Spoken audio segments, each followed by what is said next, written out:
Olane and Sally regards to visitors at Nemeta. I'm using my standard greeting. The word Olane is Nahuatl, and it means the moment for a change of heart.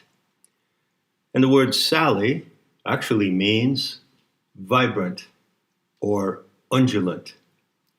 So, for instance, the Northern Lights are Sally. In reference to the ancient mysteries, it was said that those who were initiated were transported to the vision of the Elysian fields. And the Elysian fields are Sally because they are a zone or a dimension of radiant, vibrant, undulating light. That's the standard greeting I use.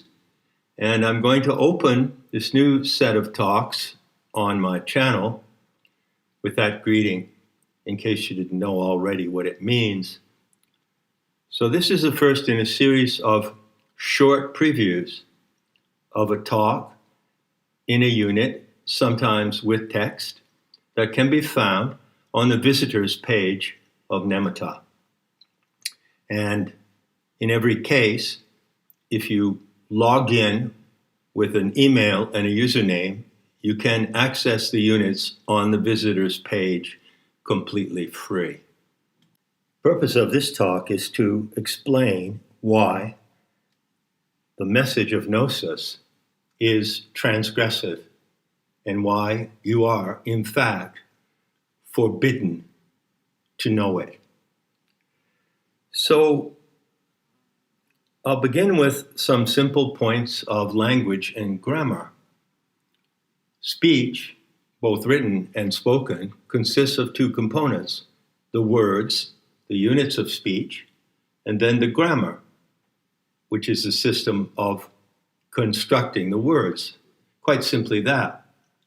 Now, it is a very great fact that I deliver the living Gnosis today in the English language, and that is, as far as I can see, the best, the optimal language for introducing Gnosis in its present iteration, which is an upscaling and elaboration of the ancient Gnosis. And so, just like in any other field, you learn the terminology and you learn how to use the words appropriately. I define Gnosis in one way as applied noetics. So what I'm teaching is the terms and the organization of the terms or syntax of applied noetics.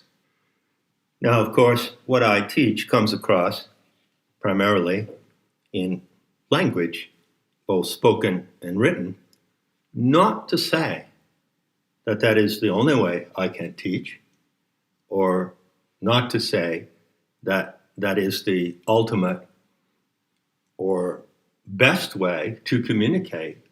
There are ways to communicate which are non-verbal and non-written, and they are tremendously important as well in the practice of applied noetics. But the fact is that we are living at the end of Kali Yuga, and one of the characteristics of the degeneration of this period is the corruption of language and terminology and misattribution, naming things wrongly. And because we are social animals who construct society and transact our social relations, for the most part, with language, also with body language, due to that fact, which is unavoidable, it's obvious that if language is corrupted, then all of our relationships will suffer, and they will likewise become unsustainable and, in certain respects, insane. And I don't think you have to be a genius to observe that the condition of the world order today, the social order, is far advanced into this terrible catastrophe of confusion. So in order to truly know something, You need to use language correctly. And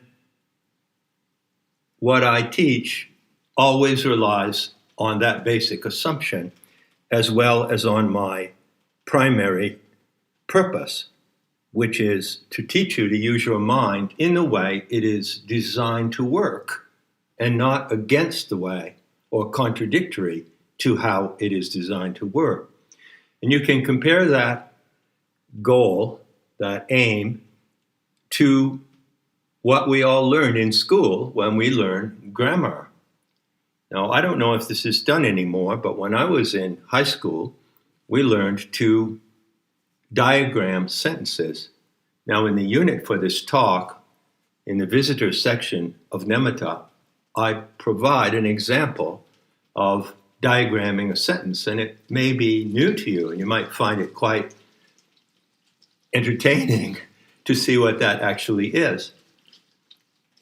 And very little is known of that today. For instance, you use the English language or any other language commonly without thinking about how the sentences you speak are constructed. Everyone does that.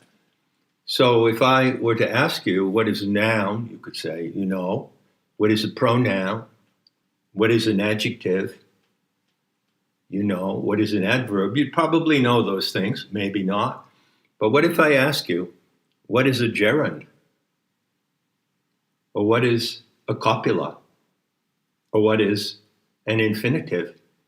You see, you use those structures of grammar all the time when you write, read, and speak without having to go back and refer to what they are because they are installed in your NLP. But in my approach to teaching applied noetics, I take you back to a state where you are actually reconstructing your NLP at an elementary level. And I do this through the precise definition of words and through exact syntax, phrasing, exact phrasing, which can be repeated. And when it is repeated and remembered, you are directing your NLP in an intentional way. You're not just parroting or repeating what I say, you're actually reprogramming your own NLP so that your mind works as it is designed to work. It's as simple as that. Now in this talk, I'm going to concentrate on one word, one term, sacrilege. Don't hear it used very often. It was often used in the past in the reference of religious arguments and theological debates, some of which became bloody and murderous. And it is still the case today, vastly the case, that if you commit sacrilege, you can face very serious consequences, including death. So to get into it, let me tell you about the root of the word sacrilege. I often do this. I talk a lot about roots, and primarily I talk about Sanskrit and Greek roots that belong to the Indo-European language, and that is abbreviated PIE, Proto-Indo-European.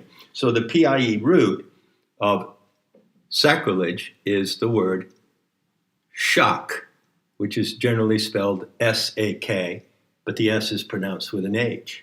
And shak is a phoneme close to shock, right?